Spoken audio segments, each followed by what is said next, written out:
This thing is great, by the way. Anyways, so where's that? 14:22. Okay, Jesus walks on the water. Okay. So it says, immediately Jesus made his disciples get into the boat and go before him to the other side while he sent the multitudes away. And when he had sent the multitudes away, he went up to the mountain by himself to pray. Okay, so that's another thing that we notice about Jesus, is that he goes up and he's always breaking off and he's praying, you know. That's one thing that we can take note of when we read through the Gospels, and when we, we see what what he does in his life. He's always going through or breaking off from the pack and praying and seeking the Lord. And if Jesus did it, how much more so do we need to do it? You know, Jesus was God.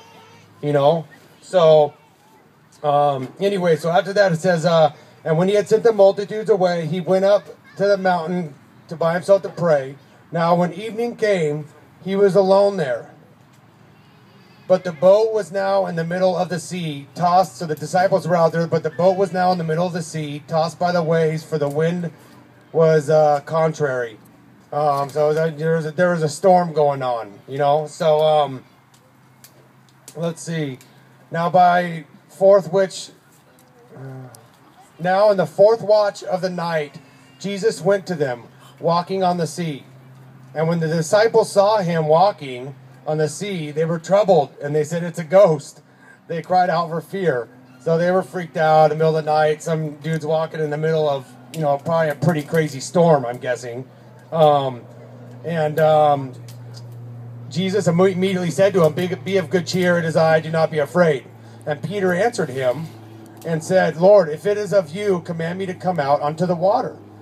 So he said, "Come." Jesus says, "Come." And when Peter had come down out of the boat, he walked on the water to go to Jesus. Now, when he came out of the boat and he was talking to Jesus, his eyes were focused on Jesus Christ when he was looking at him.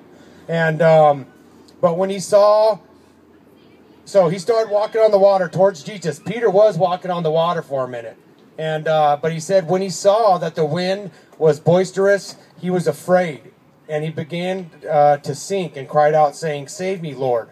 Okay, he's immediately, as soon as he took his eyes off Christ, he started sinking, and he started seeing what was going on around him, and it's just it's such a good metaphor that it has in here, and at the end there, Jesus saves him, of course, reached down with his arm and picks him up with open arms. So, I mean, you can just see, in the metaphor right there about Christ, even Peter do that, how, it's described to us that, he was walking on water, when he had his eyes fixated on Jesus Christ.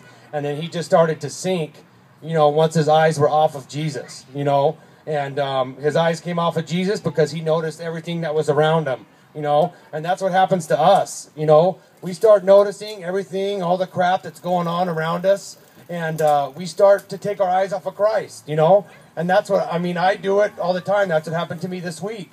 I started looking around, with all the stuff going around and that was happening in my life, and it took my mind and my eyes off of Christ, and immediately I started to basically sink, and I paid the price. I had a really rough week, and so I'm, basically,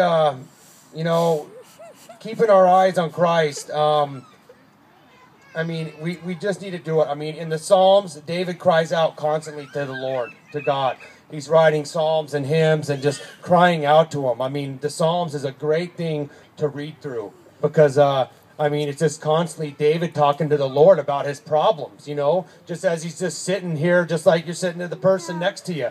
He's just talking to him about his problems. He's constantly thinking about him and just on his mind, Anyways, we're going to flip over to Philippians real quick. We don't got too much more. I'm going to wrap it up. I'm going to keep it short today. I know I said that last week, but Philippians 4, verses just 6-8. It says, it says, this goes into, the worrying thing, kind of the Lord, trying to help us out here. He's saying, being anxious for nothing, but in everything by prayer and supplication with thanksgiving. Let our requests be known to God.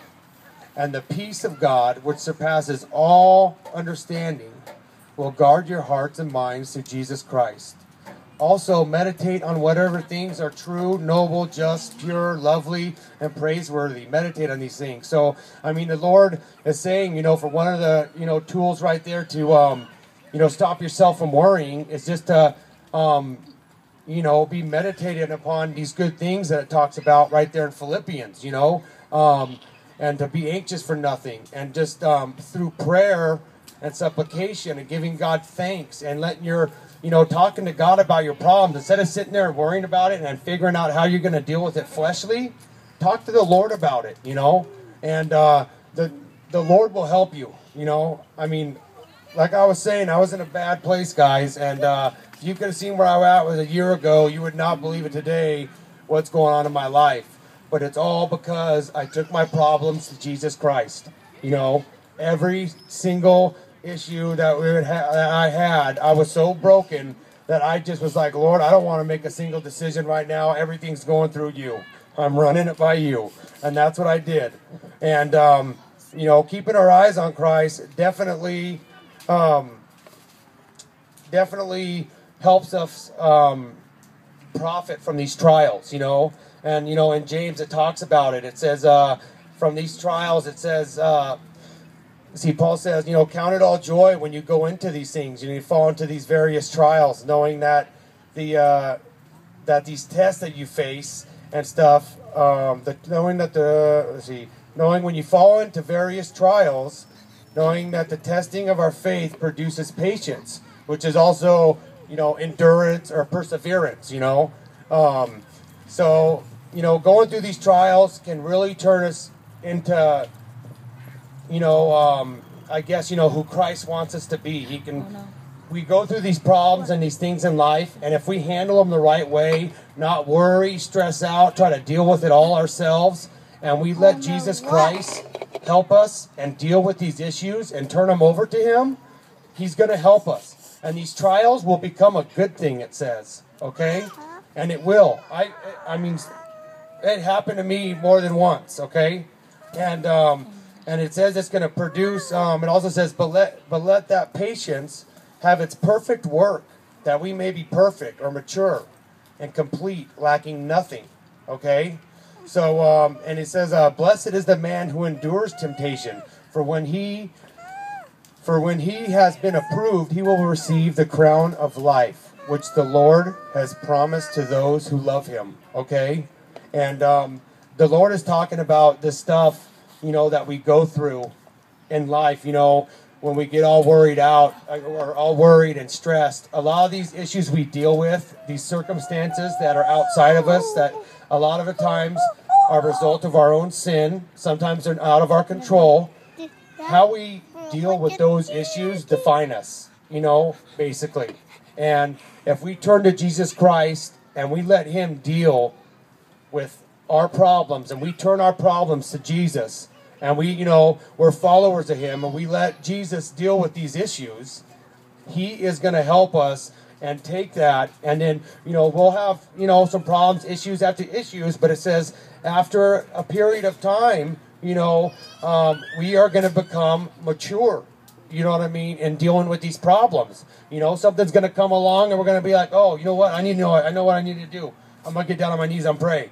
And I'm not there yet, I just had craziness happen all week, but you get there, you just got to practice, you got to practice going to the Lord. Start with the small things, and He will prove Himself to you guys. I'm telling you right now. So this is the thing, and, if we take our eyes off of Christ and we start dealing things with our own way and back to using and doing this stuff and start, dealing with things and getting stressed out, we know what it brings. It says, we will give in to the temptations, be drawn away by its desires, and that sin is born again in us. And sin, full grown, brings death. The ultimate, reality of sin is death, you guys. Because there is, not just this life we're talking about, after this life, death, there is, either another life, eternal, or another death, is what the scripture says. But there's one last verse, and I'm just about wrapping it up, so it's in 1 Corinthians. It's just a little encouragement. If you guys write this down, it's 1 Corinthians 10:13. Write that verse down for when you guys are struggling, because it's one that I wrote down, and it really helped me. And it says, basically, I'm not going to flip to it, but I think I got it written down pretty much right. No temptation has overtaken us except for what is common to man. And, God is faithful and will always provide a way out.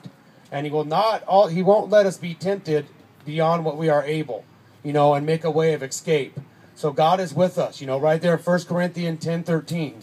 So He's with us, always during these temptations, the things that come along. Know that our fellow brother, the neighbor across the street, is having the same issues, down the road. And how are we going to handle it? Are we going to look to Christ?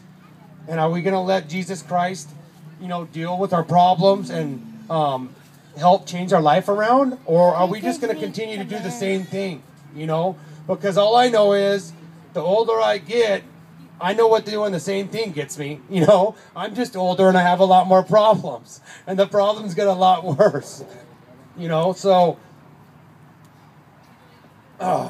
anyways, sorry. But, so, I want to encourage you guys this week to start with a little problem that you have. A little problem. It doesn't got to be some crazy big problem. Start with something small and turn it over to the Lord, and let the Lord deal with it. And don't give Him 20 minutes and say, I'm going to go drink a beer because it's not finished. Give Him some, pray in the Lord, pray, And, you got to be a follower of Christ. You got to give your life to Jesus Christ. I'll say a prayer in a minute for anybody who hasn't done that and, or wants to rededicate their life. But, just let the Lord, show you what He can do, Because in my life, oh my gosh, last year at this time I wanted to kill myself. I'm not kidding you. Moving in my in-laws' house, living in an air mattress in Fruitland. I mean, are you kidding me? I mean, it was that, and my other option was the Salvation Army in Compton, down next on the border of Long Beach. That's what I was looking at, my two options, okay? And I had no money, I had one car, and from prayer and turning my life over to Christ, rededicating my life and taking every problem I had, money, no matter what situation it was, the Lord just provided. People were helping me and didn't even know why, but I knew why. Because the Lord had my back and because I was looking to Him for everything. Okay?